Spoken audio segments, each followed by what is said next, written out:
Hello everyone, welcome back to Ajith movie motives YouTube channel. నేను ఈ వీడియోలో రీసెంట్గా మన తెలుగులో రిలీజ్ అయిన జూనియర్ అనే మూవీని ఎక్స్ప్లెయిన్ చేయబోతున్నాను. మూవీ చాలా మంది ఇప్పటికే చూసేసి ఉంటారు. మూవీ స్టోరీ లైన్, ఇందులో మన శ్రీలీల గారి క్యారెక్టర్ ఏంటి, ఈ కథలో ఇద్దరు హీరోయిన్లు ఎందుకు వచ్చారు, ఇదంతా తెలుసుకోవాలంటే మూవీ చూడాల్సిందే. ఇంకా ఏం మాత్రం లేట్ చేయకుండా నేనైతే మూవీలోకి వెళ్ళిపోతాను. అంతకంటే ముందు మీకు ఏం చేయాలో తెలుసు కదండి, చిన్న లైక్ అండ్ స్మైల్తో వీడియోని స్టార్ట్ చేసేయండి. Thank you. మూవీ ఓపెన్ అవగానే ఇదిగో ఇతని పేరు కోదండపాణి. దాదాపు 50 సంవత్సరాలు అవుతుంది ఇతనికి. ఈ టైంలో అతని భార్య ప్రెగ్నెంట్ అవుతుంది.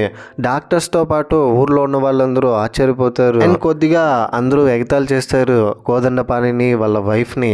ఈ ఏజ్లో పిల్లలు కంటున్నారంటే వీళ్ళు ఈ ఏజ్లో కూడా అలాంటి పనులు చేస్తున్నారని అందరూ అవమానించేవాళ్ళు. ఇదంతా కోదండపాణి భార్యకి నచ్చకుండా, ఏమండి మనం ఇక్కడ నుంచి పట్నం వెళ్ళిపోతాం, ప్రశాంతంగా బ్రతుకుతామన్నా కూడా ఏం కాదు నేనున్నాను, ఎవరేమన్నా మనం మన బిడ్డ కోసం బ్రతుకుతున్నామని డెలివరీ వరకు వెయిట్ చేస్తారు. హాస్పిటల్కి వెళ్ళి బస్లో తిరిగి వస్తూ ఉంటే బస్లోనే పురుటి నొప్పులు వస్తుంది. బస్లోనే ఒక మగపిల్లాడికి జన్మనిచ్చి కోదండపాణి భార్య చనిపోతుంది. ఆ మగపిల్లాన్నే తన సర్వస్వం అనుకుని అప్పటి నుంచి ప్రాణానికి ప్రాణంగా పెంచుతాడు కోదండపాణి. కట్ చేస్తే జూనియర్ అనే టైటిల్ కార్డ్తో ఇదిగో ఇతనే మన మూవీలో హీరో అభి. కాలేజ్ టాపర్ అయినప్పటికీ కాలేజ్ డేస్లో కొన్ని మెమరీస్ ఉంటాయి కదా, ర్యాగింగ్ అని, లవ్ అని, గొడవలని, ఫ్రెండ్స్ అని, ఇలాంటి మెమరీస్ అన్నీ మిస్ అయిపోతానేమో అని మళ్ళీ కాలేజ్లోకి వచ్చి ఫ్రెండ్స్ని, గొడవల్ని ఇతనే క్రియేట్ చేసుకుంటాడు. ఫ్రెండ్స్ని కూడా అభి ఏదో ఇంటర్వ్యూ చేసినట్టు వాళ్ళ క్వాలిటీస్ అన్నిటినీ సెలెక్ట్ చేసి ఎవరికైతే ఎక్కువ చదువు రాదో, బయట ఎక్కువ తిరుగుతుంటారు వాళ్ళని ఫ్రెండ్స్గా సెలెక్ట్ చేసుకుంటాడు. ఇంటర్వ్యూకి రమ్మన్నట్టు వాళ్ళకి లెటర్స్ పంపించి మరి, ఒరే అభిగా చదువు రాని మాకు ఎవరో ఉద్యోగం ఇస్తున్నారు అనుకున్నాము, కానీ నువ్వేంట్రా ఫ్రెండ్షిప్ కోసం ఇలా ఆఫర్ లెటర్ పంపించావని, అసలు ఎందుకు ఉండాలరా మేము మీకు ఫ్రెండ్ గానంటే అభి చిన్నప్పటి నుంచి అతనికి జరిగిందంతా చెప్తాడు. ఇంతకుముందు కోదండపాణి గురించి చెప్పాను కదా, కోదండపాణికి పుట్టిన కొడుకే అభి. వయసు ఎక్కువైపోవడం వల్ల కోదండపాణికి అభిని 90s కిడ్ లాగానే పెంచుతాడు. ప్రతిదానికి భయపడుతూ అది చేయకూడదు ఇది చేయకూడదు అని అతనికి ఫ్రీడమే లేకుండా చదువులో పురుగులాగా పెంచుతాడు. తీరా కాలేజ్ అయిపోయిన తర్వాత తిరిగి చూస్తే పుస్తకాలు మాత్రమే అతని లైఫ్లో మెమరీస్గా ఉన్నాయి. మిగతా మెమరీస్ కోసం ఇప్పుడు నేను మళ్ళీ కాలేజ్కి వచ్చానని ఫ్రెండ్స్తో చెప్పడంతో అభి బాధ అర్థం చేసుకొని, సరే ఇక నుంచి మేము మీకు ఫ్రెండ్స్గా ఉంటాము, నువ్వు మిస్ అయిన ప్రతి మెమరీస్ని నీకు అందిస్తామని అప్పటి నుంచి అభి వీళ్ళందరూ కలిసి ఫ్రెండ్స్గా ఉంటారు. అందరూ కలిసి మెమరీస్ కోసం సింగిల్ స్క్రీన్ థియేటర్కి వెళ్తారు. అరవింద్ సమేత వీర రాఘవకి చాలా ఎంజాయ్ చేస్తారు. ఆగి ఉన్న బస్ ఎక్కితే ఏం కిక్ వస్తుందని వెళ్తున్న బస్సులో ఎక్కాలని రన్నింగ్ బస్సులో పరిగెడుతూ ఆ బస్ ఎక్కుతూ ఉంటే సడన్గా కింద పడిపోతాడు. సరిగ్గా అప్పుడే మూవీలో మన హీరోయిన్ అయినటువంటి శ్రీలీల గారు అలియాస్ స్ఫూర్తి అతని చేయి పట్టుకొని, మీకు కొంచెమైనా బుద్ధి ఉందా, రన్నింగ్ బస్ ఎవరైనా ఇలా ఎక్కుతారా అంటే, అలా ఎక్కడం వల్లే ఈరోజు మీరు కనిపించారు కదా అని స్ఫూర్తిని చూస్తూ ఉంటాడు. Love at first sight. స్ఫూర్తిని చూడగానే ప్రేమలో పడిపోతాడు. ఇంత అందంగా ఉంది ఏంటని. ఓ అలాగా, సర్లే మనకి ఇలాంటి వాటికి ఇంట్రెస్ట్ లేదని చెయ్యి వదిలేసి కాలేజ్కి వెళ్తే స్ఫూర్తి క్లాస్ రూమ్లోకి వెళ్ళి అభి కూర్చుని స్ఫూర్తికి లైన్ వేస్తూ ఉంటే, టీచర్ బాబు నువ్వు ఎప్పుడు క్లాస్లో కనిపించట్లేదేంటి, ఎవరు నువ్వు అని అంటే, ఈ క్లాస్ మనదైతే కదా కనిపించడానికి అని అంటాడు. దాంతో ఇక్కడ నుంచి వెళ్ళిపోనంటే, మేడం గారు ఇది కూడా నాకు ఒక మెమరీనే, ఒక మంచి అద్భుతాన్ని చూశానని స్ఫూర్తిని చూస్తూ అక్కడ నుంచి వెళ్ళిపోయిన తర్వాత, మేడం క్లాస్లో వినడానికి ఇంట్రెస్ట్ లేదని ఎవరికైనా అనిపిస్తే వెళ్ళిపోవచ్చానంటే క్లాస్లో ఉన్న వాళ్ళందరూ వెళ్ళిపోతారు, స్ఫూర్తి తప్ప. ఆ తర్వాత స్ఫూర్తి అభి దగ్గరికి వెళ్ళి, చూడబి నాకు వీటన్నిటికీ ఇంట్రెస్ట్ లేదు, అంతకుమించి టైం లేదు, మంచిగా చదువుకొని జాబ్ చేసి మార్నింగ్ 5 o'clock లేచి యోగా చేసి ఆ తర్వాత కాలేజ్కి వచ్చి అయిపోయిన తర్వాత 4 o'clockకి లైబ్రరీలో వెళ్ళి బుక్స్ చదువుకునే టైప్ నేను, అనవసరంగా టైం వేస్ట్ చేసుకోకని చెప్తుంది. ఆ తర్వాత చూడు స్ఫూర్తి, నువ్వు నా దగ్గర ఇంట్రెస్ట్ లేదు టైం లేదని చెప్పడం కాదు, నువ్వు రోజు ఎక్కడెక్కడ ఉంటావో నాకు ఇన్ఫర్మేషన్ ఇచ్చినట్టుంది అని నెక్స్ట్ డే మార్నింగ్ యోగా చేస్తుంటే అక్కడికి అభిని పిలవకపోయినా స్ఫూర్తిని చూడడానికి అభి వెళ్తాడు అతని ఫ్రెండ్స్తో కలిసి. బాబోయ్ ఇక్కడ కూడా వచ్చేసాడని స్ఫూర్తి మనసులో అనుకుని అభిని అవాయిడ్ చేస్తుంది, మాట్లాడనివ్వకుండా. ఆ తర్వాత ఈవినింగ్ లైబ్రరీలో కూడా స్ఫూర్తి దగ్గరికి వెళ్ళి, అభి ఎందుకని మీరు ఇంతలా బుక్స్ చదువుతున్నారు, కొంచెం నన్ను కూడా చదవచ్చు కదా, మెమరీస్ వస్తాయని అంటూ స్ఫూర్తికి లైన్ ఇస్తూ ఉంటాడు. ఈ విషయం స్ఫూర్తికి కూడా అర్థమవుతుంది. కొద్ది రోజుల తర్వాత ఎగ్జామ్స్ అవుతుంది. ఎగ్జామ్స్లో ఈసారి టాప్ మార్క్స్ ఎవరికి వస్తాయంటే అభి వాళ్ళ ఫ్రెండ్కి స్ఫూర్తికి వస్తుందని అందరూ అనుకుంటారు. స్ఫూర్తి కూడా ఎంతో ఎగ్జైట్మెంట్తో వెళ్ళి మార్క్స్ చూసుకుంటే తనకి 3వ ర్యాంక్ వచ్చి ఉంటుంది. మొదటి ర్యాంక్ అభి ఫ్రెండ్కి రావడంతో ఛాన్సే లేదు, ఇతనికి ఫస్ట్ ర్యాంక్ రావడం అభినే హెల్ప్ చేసి ఉంటాడు. చూడ్డానికి చిల్లరగా కనిపించినప్పటికీ చాలా మ్యాటర్ ఉన్నవాడే. అభి, నేను నీతో ఒక విషయం మాట్లాడాలి. అదేంటంటే నువ్వు పైకి అల్లరి చేస్తూ చిల్లరగా ఉన్నా కూడా టైంకి చదువుతున్నావు. నేను ఒక ప్రాజెక్ట్ చేస్తున్నాను, ఇందులో నీ ఇన్వాల్వ్మెంట్ కూడా ఉండాలి, ఇద్దరం కలిసి చేద్దామని చెప్తే నాకు అదంతా ఇంట్రెస్ట్ లేదు, నాకు మెమరీస్ కావాలి, నీకు ప్రాజెక్ట్ కావాలి, అలా అయితే ఓకే అని నాకు నీతో కలిసి ఉండడమే మెమరీ అని అప్పటి నుంచి ఇద్దరు కలిసి ప్రాజెక్ట్లో వర్క్ చేస్తారు స్ఫూర్తి అండ్ అభి. అక్కడికి కూడా అభి వాళ్ళ నాన్న కోదండపాని వచ్చేసి అడ్రస్ తెలుసుకొని, ఏంట్రా నాన్న నన్ను అడగకుండా ఇక్కడికి వచ్చేసావు, అడిగింటే నీతో పాటు నేను కూడా వచ్చి నీకు హెల్ప్ఫుల్గా ఉండేవాడిని కదా, చూసుకుంటానంటే యాక్చువల్గా కోదండపాని చెప్పకుండా రావడానికి రీజన్ ఏంటంటే అభి అతనికి ఫ్రీడమ్ పోతుంది, మెమరీస్ క్రియేట్ చేసుకోవాలని ఇక్కడికి వచ్చింటాడు. ప్రతిసారి ఎక్కడికి వెళ్ళినా నాతో పాటు వచ్చేస్తున్నాడని కోదండపాని మీద కోప్పడతాడు. అభికి ఏంటంటే వాళ్ళ నాన్న కోదండపానికి వయసు అయిపోయిందని, స్టూడెంట్స్కి ఈ విషయం తెలిస్తే వాళ్ళ నాన్న వయసు అయిపోయిందని గేలీ చేస్తారని స్కూల్లో నుంచినే అవాయిడ్ చేస్తూ వస్తాడు. ఇప్పుడు ఎలాగైనా కోదండపాని దగ్గర నుంచి తప్పించుకోవాలని స్ఫూర్తితో పాటు అభి కూడా వెళ్ళాలని స్ఫూర్తికి ఫోన్ చేసి, స్ఫూర్తి ఇన్ని రోజులు కలిసి ప్రాజెక్ట్ చేశాము, ఇప్పుడు కలిసి జాబ్ చేయలేమా, నీతో పాటు నేను కూడా వస్తానని చెప్తాడు. దాంతో స్ఫూర్తి అదంతా కుదరదు, కట్ చేయరా అని ఫోన్ పే చేస్తుంది. స్ఫూర్తికి మంచి కంపెనీలో ఉద్యోగం రావడంతో నెక్స్ట్ డే ఆఫీస్కి వెళ్తుంది. ఆఫీస్కి వెళ్తే పక్కనే అభి ఫ్రెండ్స్ కనిపించడంతో, మీరేంట్రా ఇక్కడ, కొంపదీసి వాడు కూడా వచ్చాడా ఏంటని తలకా నొప్పిగాడని అభి అక్కడికి రాకముందే భయపడుతూ ఉంటుంది. అభి ఎక్కడ వచ్చేస్తాడేమో అని. కట్ చేస్తే కొంతసేపటికి అభి నీట్గా రెడీ అయ్యి ఆఫీస్కి వస్తాడు. వీళ్ళందరికీ ఒక హెచ్ఆర్ ఉంటాడు. అతను వచ్చి ఆఫీస్ రూల్స్ అండ్ రెగ్యులేషన్ గురించి చెప్పి, చైర్మన్ గోపాలం గురించి చెప్పి, చైర్మన్ కూతురు సౌజన్య గురించి చెప్తాడు. సౌజన్య టైం సెన్స్ చాలా ఇంపార్టెంట్, ఈమెకి అందరూ ఆన్ టైం ఉండాలని అనుకుంటుంది, డిసిప్లిన్ గల ఉమెన్. ఎగ్జాక్ట్గా 9 అంటే 9 గంటలకి ఇక్కడికి వచ్చేస్తుంది చూడండి అని అంటే 9 గంటల కంటే కొంచెం లేట్ అవుతుంది సౌజన్య రావడానికి. ఎందుకంటే లిఫ్ట్లో అభి వస్తుంటే అభిని బయటికి రమ్మని సౌజన్యాన్ని వెళ్ళి లోపల నిల్చుకోమంటాడు పక్కనున్న సెక్యూరిటీ. ఇది అభికి నచ్చదు. అందరూ సమానమే కదా, ఎందుకని నన్ను బయటికి తోసేశారు, ఈ అమ్మాయి ఎవరైతే నాకేంటి, నన్నే బయటికి తోసేస్తారా లిఫ్ట్లో వెళ్ళడానికని. ఒకసారి మెట్ల ఎక్కడం, లిఫ్ట్ బటన్ని నొక్కడం, మధ్యలోనే వాళ్ళు ఆగిపోవడం, ఇలా చేయడం వల్ల లేట్ అయిపోతుంది సౌజన్య రావడానికి. ఈ విషయం సౌజన్యకి అర్థమవుతుంది, అభి వల్లనే ఇలా జరిగిందని. ఆ తర్వాత అందరి దగ్గరికి వెళ్ళి వాళ్ళని మీట్ చేసి, చైర్మన్ గోపాలం కూడా వీడియో కాల్లో మాట్లాడతాడు. లాస్ట్ మినిట్లో అభి వచ్చి నా దగ్గర ఒక ప్రాజెక్ట్ చూపించాడు, నాకు చాలా బాగా నచ్చింది, ఇలాంటి వాళ్ళు మన కంపెనీ కావాలని యువతని ఇప్పుడు హైర్ చేసుకున్నామని చెప్తాడు. అభిని పైకి లేపించి, వీడికి జాబ్ ఇచ్చింది మా నాన్నేనా అని సౌజన్య చూసి అభి మీద కోపంతో ఉంటుంది. అభి సౌజన్య చైర్మన్ కూతురు అని తెలుసుకున్న తర్వాత ఎలాగైనా ఇది అనుకోకుండా జరిగిపోయింది మేడం, ఎందుకు ఇలా జరిగిందని ఎక్స్ప్లెయిన్ చేయడానికి ట్రై చేస్తుంటే సౌజన్య అభితో, చూడు నాకు ఇదంతా చెప్పడం వల్ల నీకు ఎటువంటి ఉపయోగం లేదు, కాకమ్మ కథలు చెప్పకు, నేను చైర్మన్ అవ్వగానే ఫస్ట్ చేసే పని నేను ఉద్యోగం నుంచి తీసేయడమే అని చెప్తుంది. దాంతో అభి, మేడం చాలా థ్యాంక్స్ మేడం ఇలాంటి ఆపర్చునిటీ ఇచ్చినందుకని అభి సౌజన్యకి ధమ్కి ఇస్తాడు.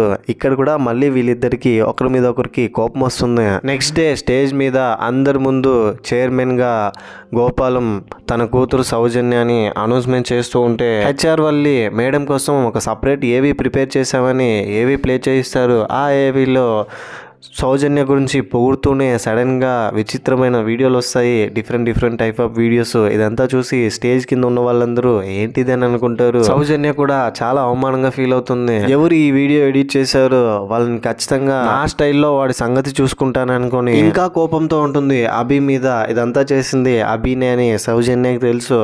ఆ తర్వాత ఆఫీస్ కింద గేటు దగ్గర అభి వాళ్ళ నాన్న అభి కోసం వస్తూ ఉండడం, సెక్యూరిటీ అతను గేట్ బయటే నిల్చోబెట్టి అక్కడ నుంచి పంపిస్తూ ఉండడం, ఇదంతా ఆఫీస్ చైర్మన్ గోపాలం చూసి షాక్ అయ్యి అభిని కలవాలని అభి దగ్గరికి వెళ్ళి, చూడభి, నువ్వు ఎవరితో పెట్టుకుంటున్నావో తెలుసా, నీ రక్తాన్ని నువ్వు అవమానిస్తున్నావు, యాక్చువల్గా సౌజన్య ఎవరో తెలుసా, మీ అక్క అని చెప్తాడు. ఏంటి సౌజన్య మా అక్క అని ఆశ్చర్యపోతాడు. విజయనగరం అనే ఒక ఊరు, కోదండపానికి వాళ్ళ వైఫ్కి ఒక ఆడపిల్ల ఉంటుంది, తన పేరు విజయ.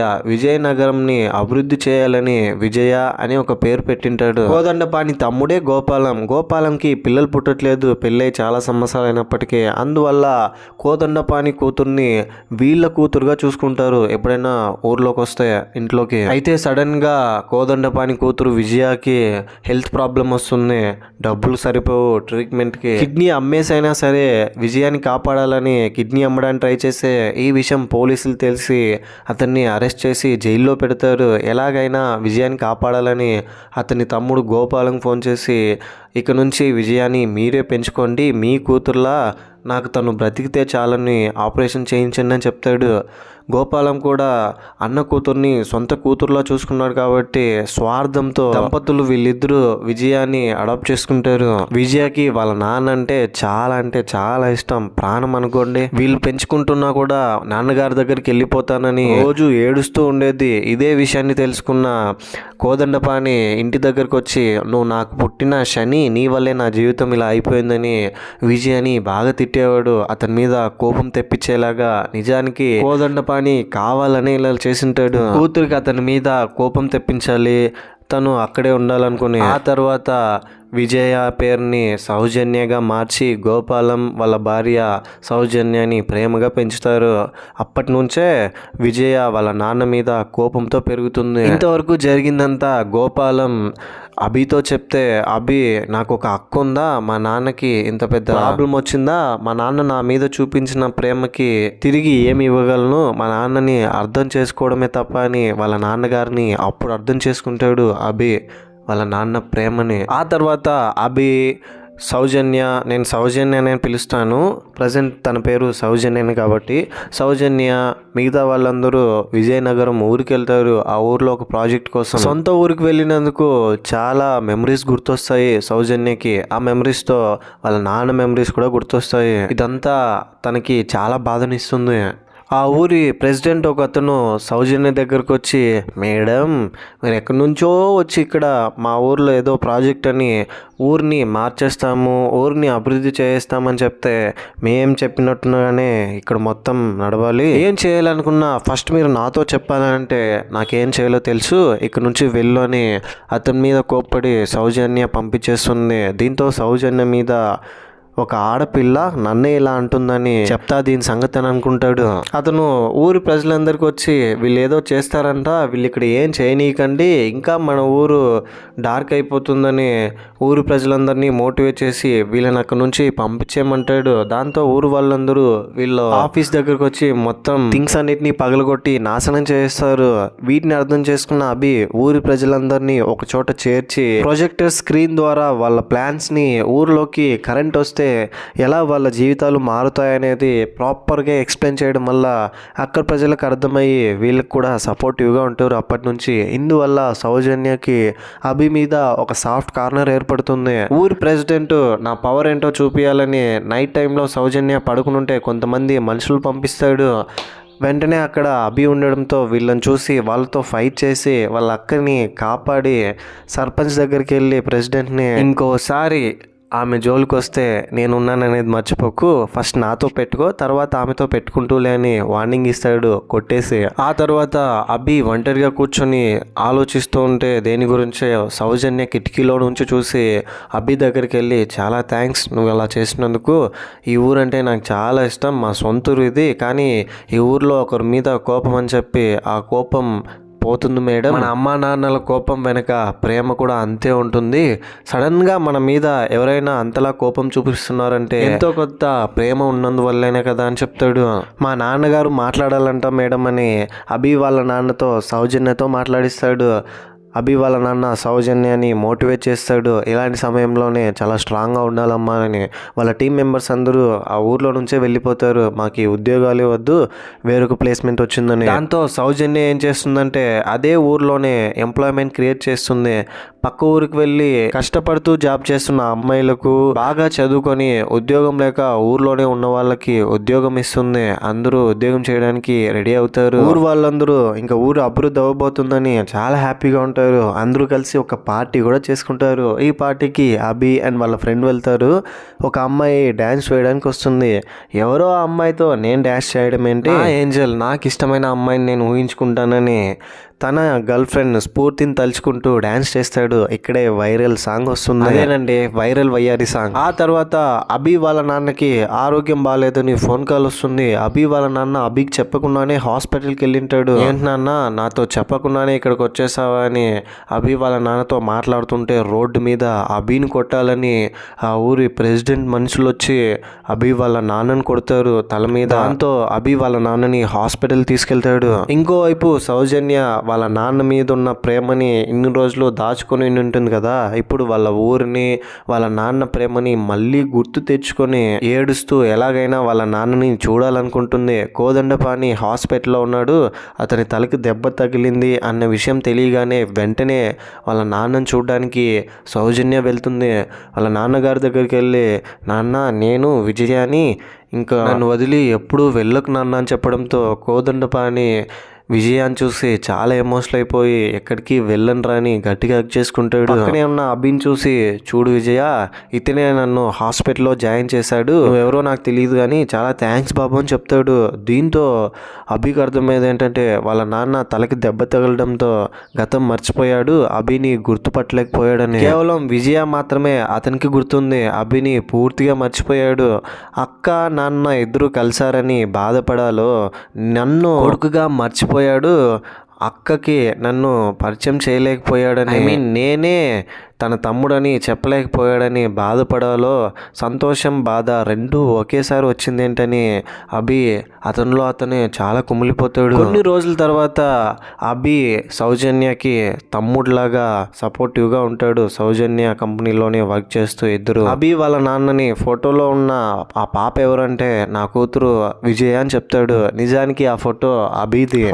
అలానా, సరే అని అక్కడ నుంచి వచ్చేస్తాడు. ఇంతటితో ఈ మూవీ కూడా ఎండ్ అయిపోతుంది. ఈ మూవీపై మీ ఒపీనియన్ ఏంటి, నా ఎక్స్ప్రెషన్ మీకు ఎలా అనిపించింది అనే దాన్ని ఏదో ఒకటి కింద కమెంట్ బాక్స్లో తప్పకుండా నాతో షేర్ చేసుకోండి. కంగారు పడకండి, అభి వాళ్ళ నాన్నకి ఏదో ఒక రోజు గతం గుర్తుకొస్తుంది, అభిని గుర్తుపడతాడు, తన తమ్ముడని అందరికీ చెప్తాడు. చివర్లో ఇలా జరిగిందని చూపించుంటే బాగుండేది, ఏమో మేకర్స్ అలా డిజైన్ చేసుకున్నారు క్లైమాక్స్ని. ఇలాంటి కైండ్ ఆఫ్ మరిన్ని మూవీస్ అండ్ ఎక్స్ప్లెనేషన్ వీడియోస్ కోసం మన ఛానల్ని సబ్స్క్రైబ్ చేసి బెల్ ఐకాన్ క్లిక్ చేసేయండి. ఇంకో ఇలాంటి మూవీ వీడియోతో మీ ముందుంటాను. అంతవరకు సేఫ్గా ఉండండి, నవ్వుతూ ఉండండి, నవ్విస్తూ ఉండండి. Thank you. జై హింద్.